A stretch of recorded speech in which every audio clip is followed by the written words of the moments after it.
Nah, berikutnya terkait dengan detailing rules. Detailing rules untuk yang bagian ini ya. Ini shear connector ini yang terhubung dengan steel flank bagian atas. Itu bisa jadi ada transverse reinforcement, bisa jadi ada haunch. Haunch ini seperti ini, ada pertebalan di bagian slabnya. Atau juga ada yang memakai steel sheeting ya, seperti itu. Nah, itu tidak ada model atau hitungan yang pakem untuk mengatur itu sebenarnya. Jadi ini dirangkum berdasarkan hasil pengalaman. Tapi sudah disahkan di Eurocode. Nah, untuk memahaminya ini disajikan dalam bentuk gambar yang bagian sisi sini ke sini ke arah kiri, separuh ini ke arah kiri itu untuk pendetailan composite slab. Jadi dengan steel sheeting. Sedangkan yang arah separuh ini ke kanan itu untuk yang haunch slab ya. Jadi slab dengan pertebalan. Jadi tinggal melihat ini. Kalau misalkan memakai steel sheeting itu ada aturan di mana tingginya si stud yang tertanam itu harus lebih dari atau sama dengan 3D. Jadi minimal 3D. Itu gunanya untuk memastikan supaya tidak ada uplift.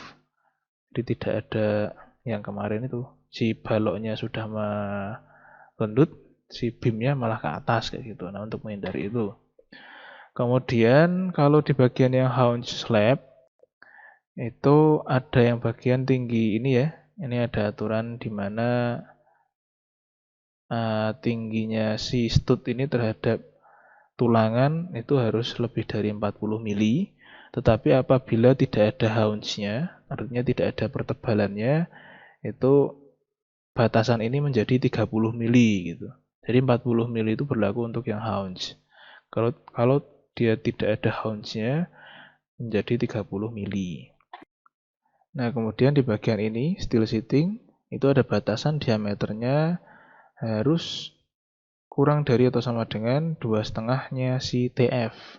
Ini untuk menghindari kegagalan lokal dari steel flank-nya ya. Artinya kita harus memperhitungkan steel flank-nya juga. Kalau dari kemarin kita hanya membicarakan bagian konkretnya karena memang steel beam-nya itu memang dianggap ya bukan dianggap, dia memang lebih kuat daripada konkretnya.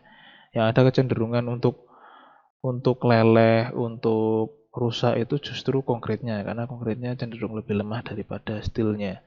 Nah, sedangkan steelnya itu kegagalannya itu lebih kegagalan lokal. Nah, ini jangan sampai diameternya si konektor ini, si stud ini melebihi dari kapasitas si flanknya. Artinya, makanya ini dibatasi D-nya itu kurang dari 2,5 TF. TF itu tebal flanknya. Ini untuk menghindari kegagalan lokal si sayap akibat beban dari si studnya. Jadi studnya bisa jadi terjadi studnya itu masih kuat tapi flanknya sini yang nggak kuat. Padahal studnya ini menumpu di flanknya. Jangan sampai seperti itu. Makanya dibatasi D-nya kurang dari atau sama dengan 2,5 TF. Nah, tetapi untuk beban fatigue ya, kan beban itu macam-macam. Kalau nanti adik-adik belajar tentang jembatan itu ada fatigue, dibahas di situ kombinasi fatigue seperti itu. Di gedung juga ada. Nah, beban fatigue ini cenderung tidak terlalu besar, tidak terlalu ultimate, tapi dia berulang gitu. Nah, ini limitnya ini dibatasi D-nya kurang dari atau sama dengan 1,5 TF. Jadi batasannya lebih kecil lagi daripada yang ultimate. Nah, kemudian ada jarak 50 mili ini dari tepi stud ke tepi haunch slab-nya. Itu ini ada batasan 50 mili dan kemiringan 45 derajat ini ya. Kemiringan 45 derajat ini sampai sudut. Yang bagian paling kritis kan di sudut sini.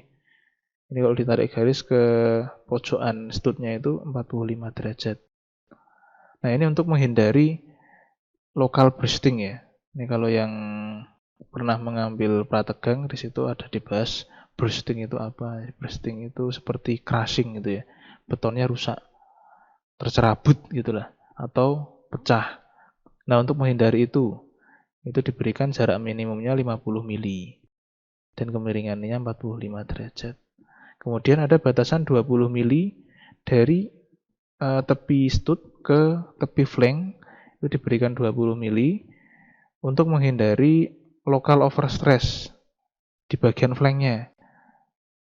Jadi harus lebih dari itu. Kalau misalkan dia kurang dari itu, artinya mepet sekali dengan ujung flanknya, itu bisa terjadi penumpukan tegangan di bagian ujung flanknya. Selain dari itu, ini ada batasan 50 mili ini untuk melindungi dia dari korosi, supaya tidak terlalu dekat ke tepi.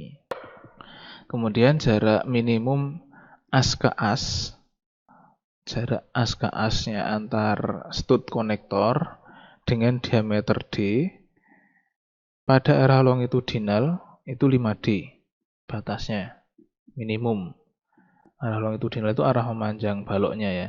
Kemudian arah lebar dari steel flanknya, berarti arah yang tegak lurusnya itu 2,5D jarak minimalnya untuk solid slab, dan untuk composite slab itu 4D.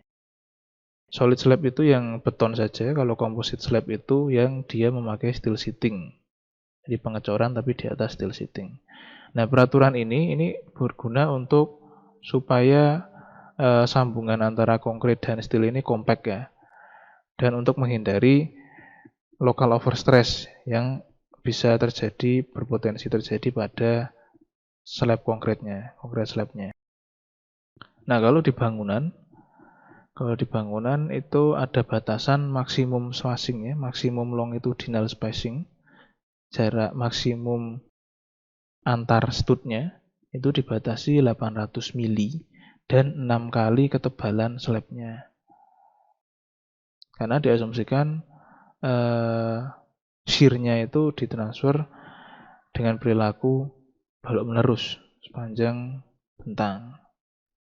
Dan juga untuk menghindari uplift itu tadi. Jadi dibatasi, minimumnya dibatasi, maksimumnya dibatasi juga.